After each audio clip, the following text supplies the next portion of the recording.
In the name of the Father, and of the Son, and of the Holy Spirit. Good morning, sisters and brothers. It is good for us to have our sister and friend Anne back with us for even a short time. Good to hear that familiar voice. Thank you for being with us.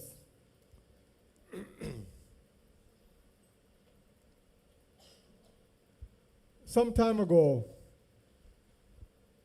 I went to visit a member of the church in the hospital. She was 98 years old and was very ill.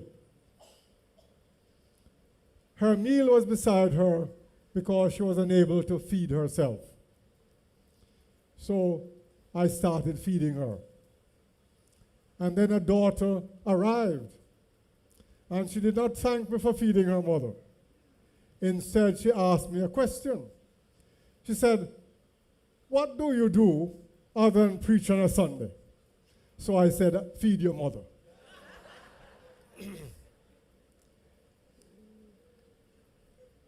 Under God, we will serve each other. Service is a hallmark of the Christian experience. We often say, enter to worship, depart to serve. So what we are saying, worship is not completed without service. God expects us to serve each other. And I have done many things, like feeding that old lady, which is not expected of me. But I regard myself as a servant. And a servant must prepare to do anything. Anything. The lessons which were read this morning from Nehemiah and Nehemiah 4 and Romans chapter 12, both emphasize the importance of service to others at a cost. At a cost. Nehemiah left his cozy job in the palace in Persia to lead a team to rebuild the walls of Jerusalem. He could have said, let the people in Jerusalem build their own walls. I don't have to leave my job here and go and help them to build the walls. Let them do it. But no, under God, he felt that challenge to go and build the wall. He got permission from the emperor to do so.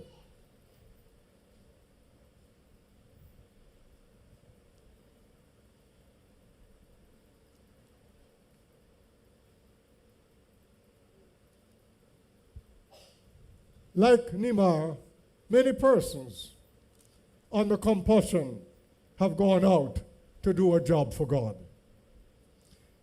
And the point is this, what on his arrival with his team, he experienced opposition.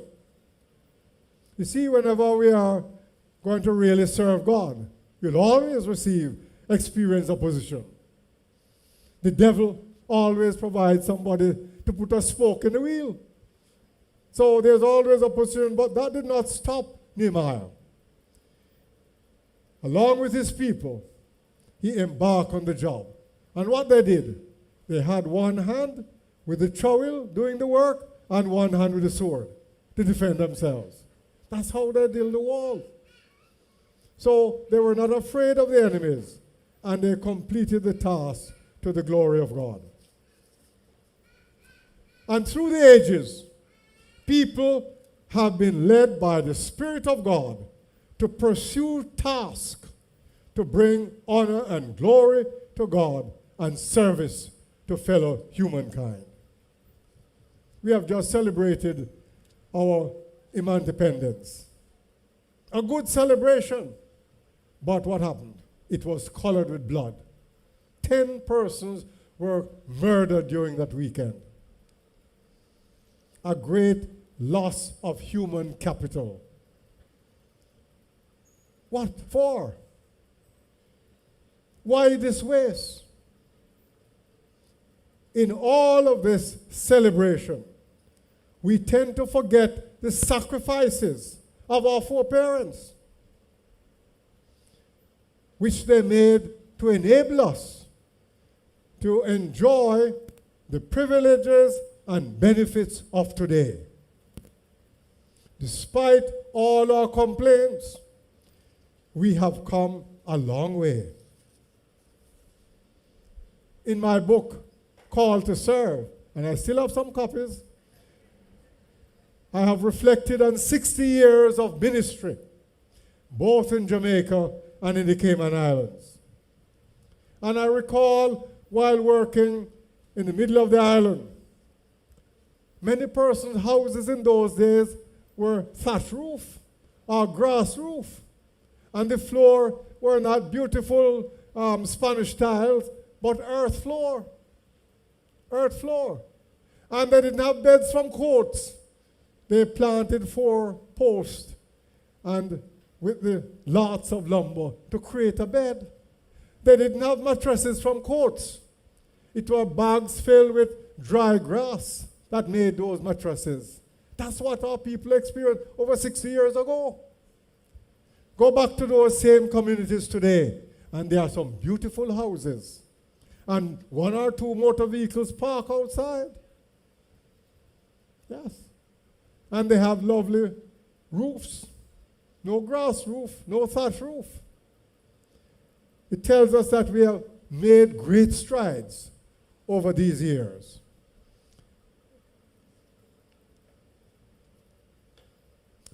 But when I went to school,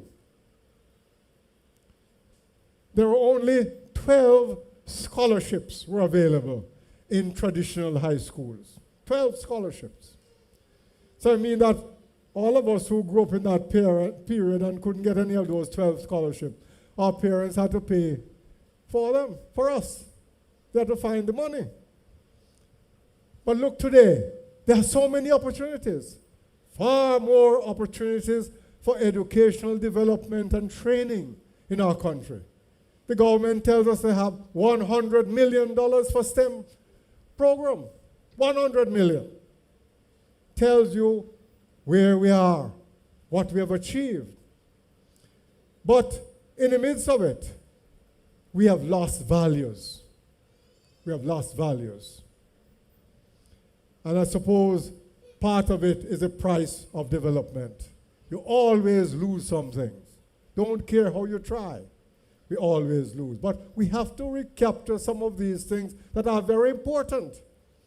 Very important for us to leave as legacy for our children. We have not given credit or enough credit to the unsung heroes and heroines of our country, who were the bedrock of our country. Those who labored to help our foreparents achieve or experience full free. An Irishman who did a lot of work in Western Jamaica. We haven't heard very much about him. He came to Jamaica in 1828 under the auspices of the Church of Scotland. His name was Hope Waddle. And those of you who have copies of my church, you will find it mentioned about him, his work. Hope Waddle worked along with William Knibb and Burchell in Western Jamaica and Sam Sharp, fighting for emancipation. His life was threatened by the plantocracy many times. They didn't want to lose free labor, so they challenged him. But as a good Irishman, he never gave up. And so 7 years after emancipation, Hope Waddle led a team of lay people to Nigeria. On their way, they were shipwrecked on the Barrow Reefs along the Grand Cayman. And the Caymanians repaired their ship for them. And he returned to Jamaica to inform the Presbyterian Church that there was no church ministering on Grand Cayman. What do you think happened? Every year when the hurricanes came, they washed away pastor and church. So the Anglicans were there, wouldn't send any more priests, and the Methodists wouldn't send any more ministers. So the people had nobody ministering to them. And Hope Wardle reported to the church at a synod in 1846. The challenge was put out. Who will go to Grand Cayman? And a man named James Hemsley, who was ministering in Green Island, stood up and said, if nobody will go, I will go. And he went and labored for 17 years and founded 9 congregations that are on Grand Cayman. A great piece of work was done. Yes. Hope Wardle continued his journey to Scotland and received support from the Church of Scotland and went to Nigeria. Founded churches and schools. And today there's an institute known as the Hope Wardle Institute in Biafra. A great piece of work. But what happened? On his way back to Jamaica from Nigeria, his ship sank. That was the end of Hope Wardle. A great man. And as you know, you have had 2 Irish ministers in the latter part of the last century. And you know Irish people are strong people. They're strong people. They're something like Jamaicans, you know. That's why they get along so well. Yes. I met some in Birmingham. And in conversation, they said, we are like you in Jamaica, you know. We have suffered too, like you in Jamaica. Yes. Strong people.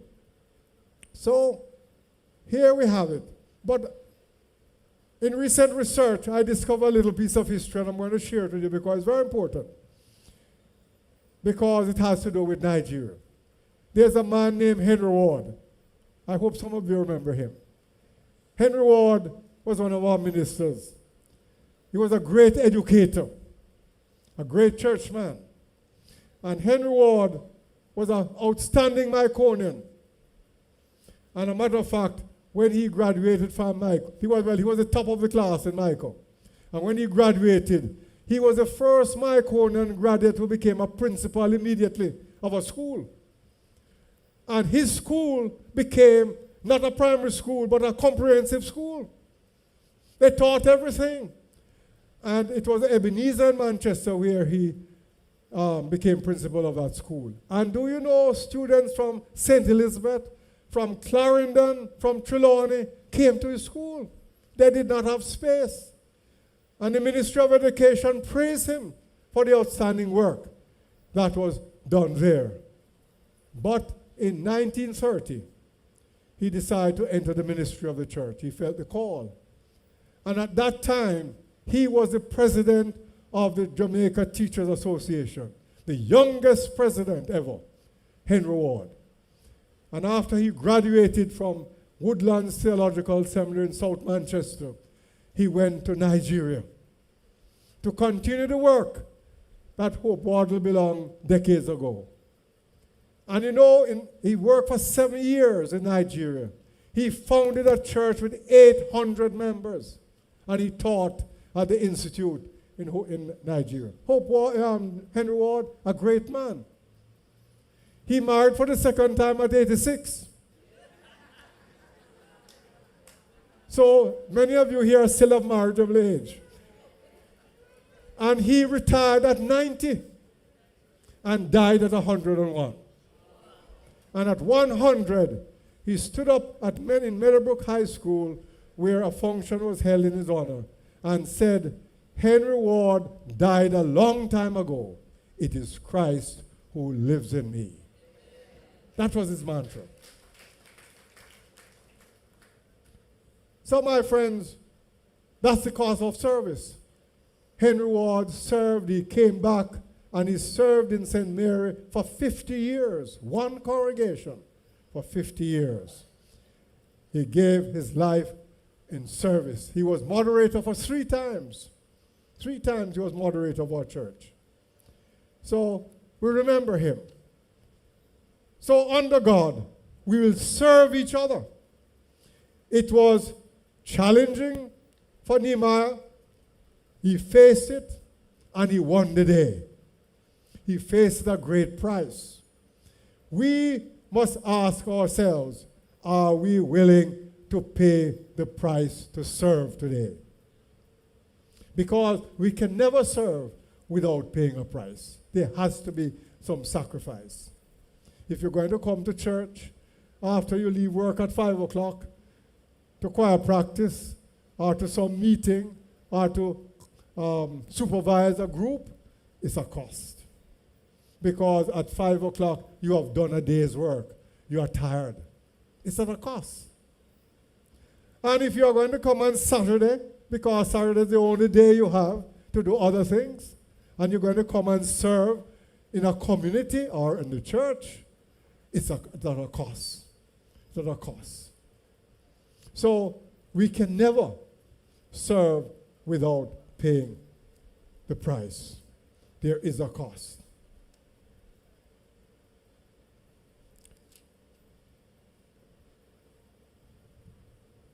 In conversation with someone recently who was not a church person, we're talking about the decline in volunteerism. Fewer and fewer people are volunteering to help in the community and in church as well. And we are finding it very challenging. And so I said, we are finding it very challenging to get recruits for the ministry of the church. For in 2 years, we have had no recruits for the ministry of our church. And we have many vacant congregations. We are now thinking of realigning churches because we have few ministers.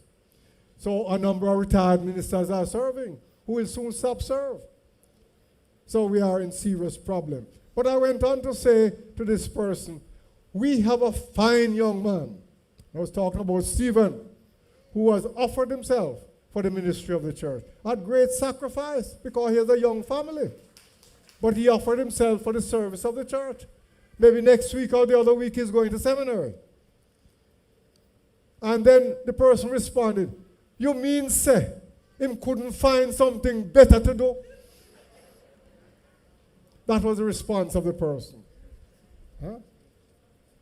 He couldn't fathom the idea that this young man was making this sacrifice for service to God and our fellow men.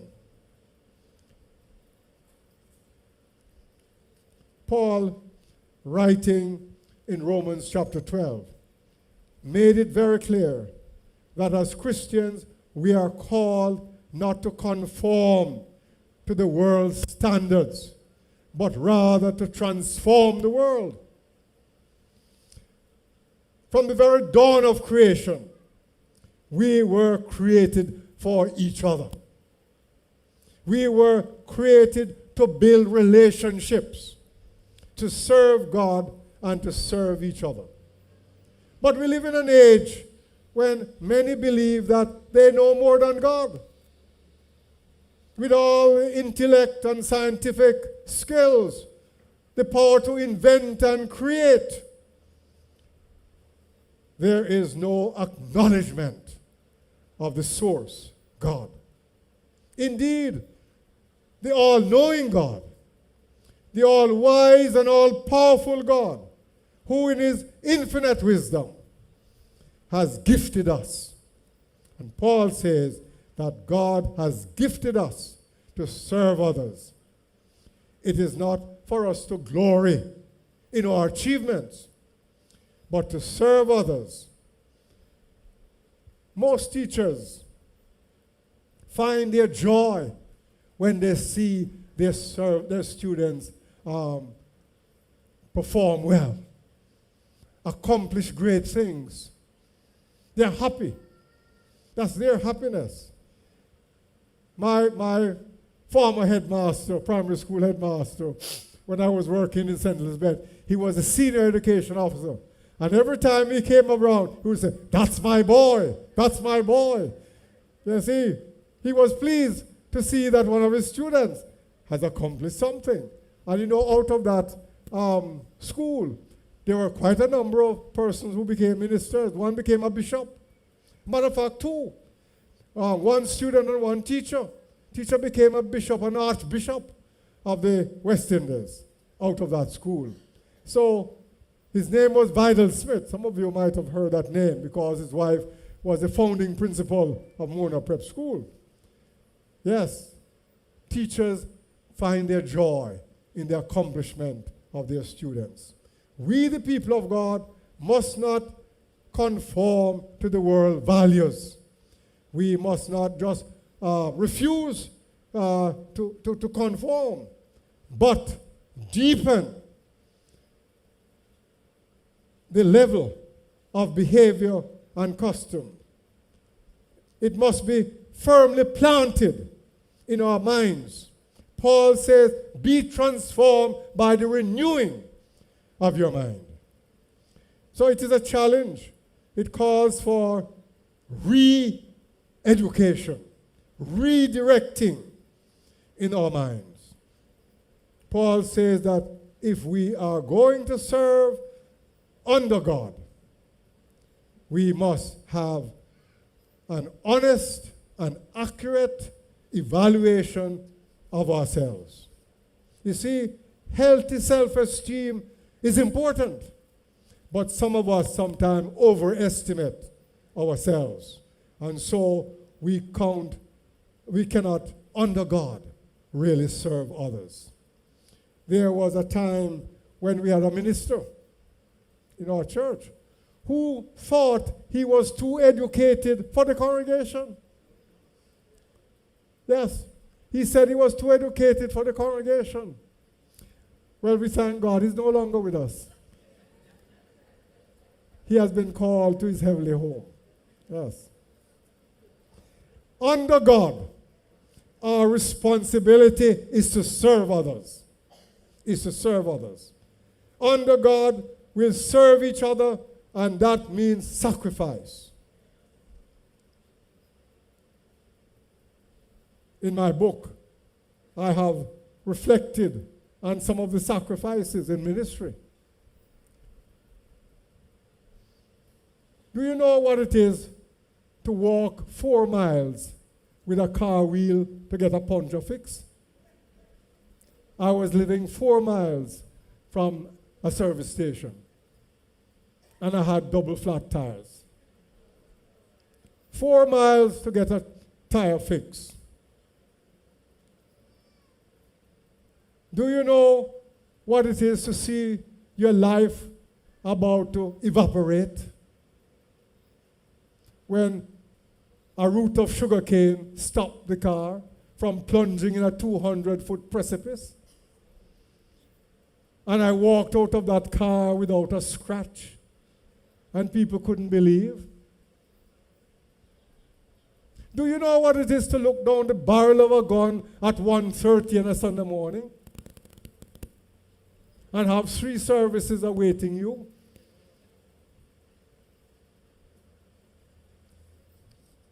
Those are some of the experiences under God. But God was there for me. He was not ready for me yet. If not, I would have been history, you see. Jesus Christ came and lived among us in the flesh. He did not possess anything except the clothes on his back. But he called many to serve him. Fishermen to leave their fishing business. Tax collector to leave his lucrative job. And they followed. And they served. Yes, they served to the glory of God and to the benefit of the human race. It was on a Good Friday. There was a huge crucifix of Jesus and this cross in front of the Notre Dame Cathedral in Paris. And underneath were the words, "All this I did for you, what have you done for me?" A little boy came by and he looked at the image of Jesus on this cross. And he read the words. And he bowed his head and said, all this you did for me, and I don't care a damn.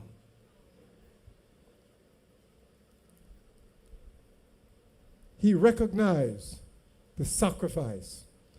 And the story tells us that he became a priest, and he eventually became a bishop. He was touched by what he experienced, and he gave his life in service.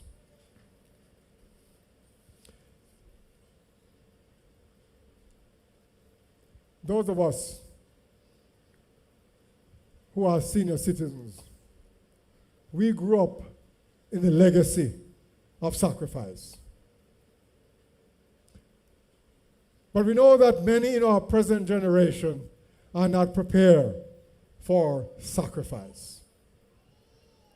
They find it very difficult to do without, in order that they may do something else.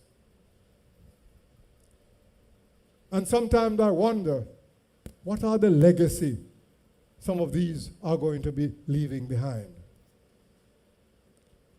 We, the people of God, can turn Jamaica around. But we must get rid of the indiscipline, the crude behavior, the crassness. Respect is due. Respect is due. We must call our leaders to the books when they are out of line. Let us, under God, serve others. Let us use our spaces in our homes, our workplaces, our community, our offices, in our interpersonal relationships to bring change. We can. Jamaica can.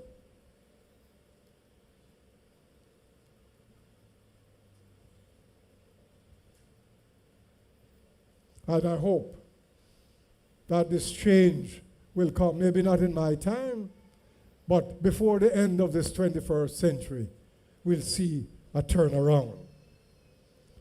But I firmly believe that we need more committed Christian leaders in our parliament. But we think there are some parliamentarians only wasting time and collecting taxpayers' money. They haven't got the people's interest at heart. We need more Christian leaders in our parliament. And many of us must not sit away and say, none of my business. It is all of us business. Jamaica is our business. And that's why we mustn't stay home when election time comes and don't go and vote. We must vote. Very important. Because if you don't vote, you don't have a say. You don't have a say if you don't vote.